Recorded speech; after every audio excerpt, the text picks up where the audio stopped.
This episode is brought to you by Denver Urban Gardens. Denver Urban Gardens is the largest independent network of food-producing gardens in the country. The Denver Urban Gardens steward 200 community gardens and 24 food forests in the Denver metro. Making a gift to Denver Urban Gardens means supporting their mission to provide the skills, access, and resources for people to grow their own fresh and healthy food for themselves and their families. Your support makes Denver a healthier, greener city. You can donate now at dug.org/donate. That's dug.org/donate.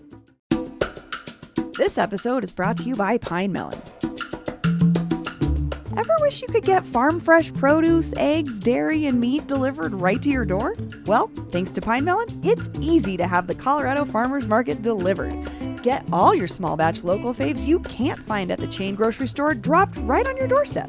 Simply visit pinemelon.com or download the app and use our code CityCast to get 75% off your first time. That's pinemelon.com. And don't forget, use our code CityCast to get 75% off.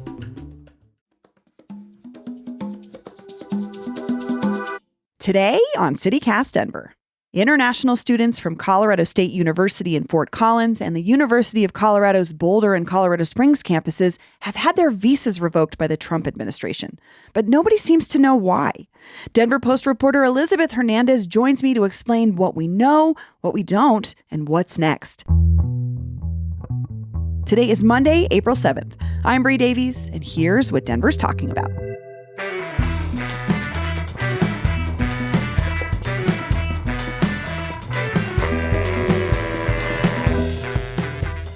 Elizabeth Hernandez, welcome back to CityCast Denver. Thanks for having me. So, Elizabeth, you recently reported on some college students in Colorado who have had their visas revoked. What is going on? Yeah, so we don't know a lot of information, which is why I think a lot of people are concerned about this. But what we do know is that the Trump administration has revoked the visas of at least 10 international students in Colorado, 6 from CSU in Fort Collins, and 4 from CU, both on the Boulder campus and the Colorado Springs campus. And we don't really know why that is. The universities are not releasing a lot of information about it. So, yeah. Do we know, I'm just thinking about other instances of this happening across the country right now where students have been physically removed from their campuses or their housing. Like I'm thinking about Rumaisa Öztürk, the Turkish graduate student at Tufts in Massachusetts, who was literally taken off the street by undercover ICE agents. Do we know if these students like themselves have been removed from, I don't know, their campuses or even Colorado? Yeah, so when I asked if the students had been detained, CU said so far they don't believe their students have been detained. CSU did not respond. So a lot of uncertainty around what's going on. The students haven't been identified. Where they're from isn't known. Why the visas were revoked isn't known. So just kind of a lot of unknowns.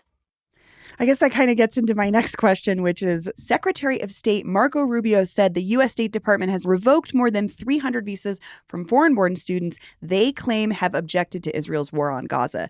So we don't have any information as to if that's maybe the reasoning the State Department is giving for these student visa revocations. Yeah, the universities have not released information on why or what the reasons could be. So we don't know what the reasons are.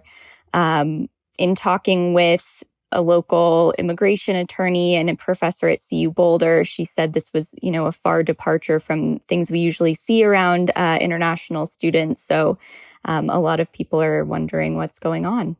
Yeah, what else did that immigration law expert tell you? Because I think most folks don't know what the norm would be. Like, how out of character is this? Or what does this look like for the average student, international student here in Colorado? Yeah, she had said that, there are thousands of international students on college campuses typically, and that they come here to study. And oftentimes their intent is to study and get their degree and go back home. And she said that sometimes something where a student might get their international student visa revoked is if they unenroll or, there's some sort of like administrative error like that. And she said there are international student offices on campus that can help them figure it out and get them back on track. And that this is just, an unprecedented departure from those types of situations.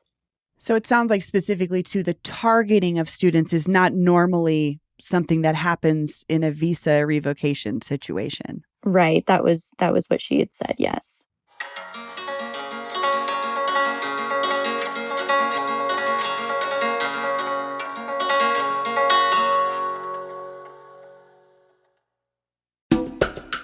This episode is brought to you by Pine Melon. Pine Melon is a unique local grocery delivery service. Think of it as the Colorado Farmers Market delivered. Besides just supporting local farmers and businesses, Pine Melon is also helping the environment. Each of their delivery vans keeps 50 cars off the street, and their returnable and reusable delivery boxes save 5,000 grocery bags every single week. This spring, Pine Melon is asking Denverites to make a pledge to support local food just once a month, and they're going to make it super easy for you. First-time customers get 75% off your first order. Just use the code CityCast. When you choose food that's grown, raised, and crafted right here in Colorado, you're choosing to protect the environment, improve your health, and help your community thrive. Whether you're getting some fresh produce delivered or the ingredients to make your favorite cookie recipe, it's cool to know you're making a difference.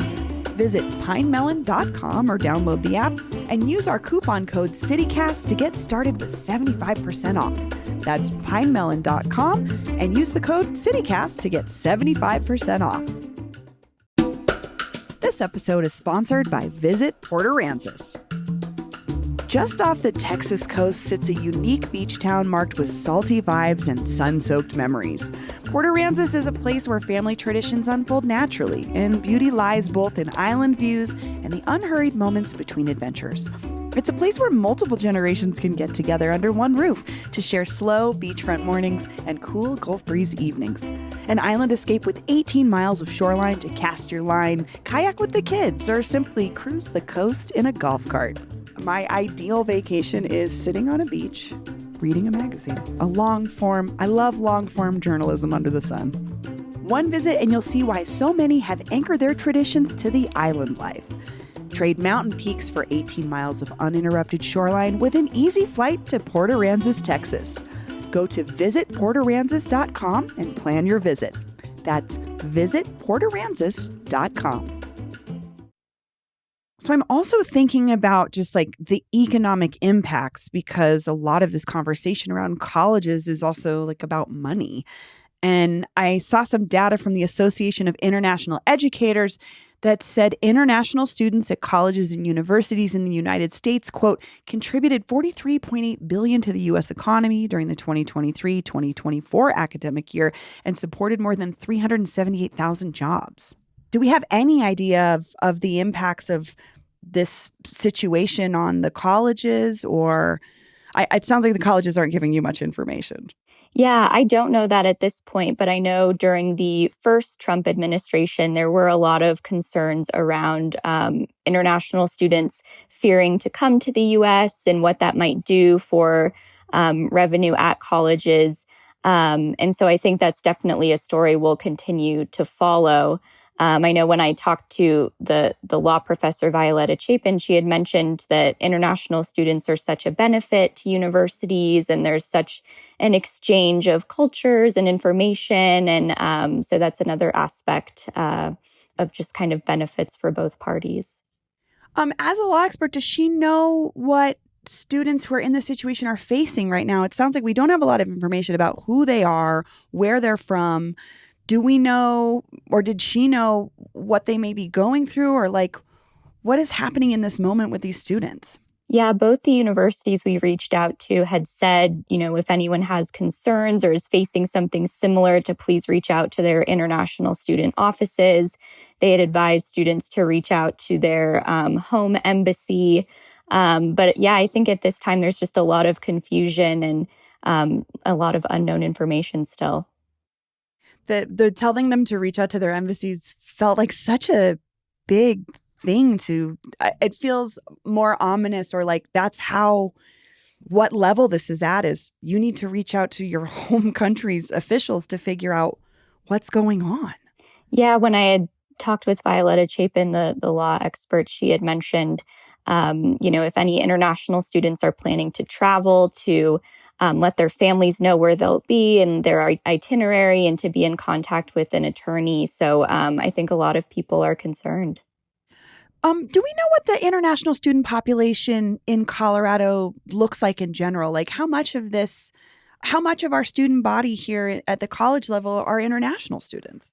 At the CU campus, I believe there's more than 3,000 across all 4 campuses. And then CSU, thousands. I'm not sure the exact number. But yeah, I think on a lot of campuses, international students make up hundreds or thousands of students. So this is not a small, this potentially, I mean, any impact on students in this situation is scary. But I can see where the colleges might be concerned. This could impact a huge percentage, a good percentage of their student population. Right. So do we know what's next for this? All we know is their visas have been revoked. Like, do we know what's next for them, or if international students in general should be worried? Are experts saying they should be worried?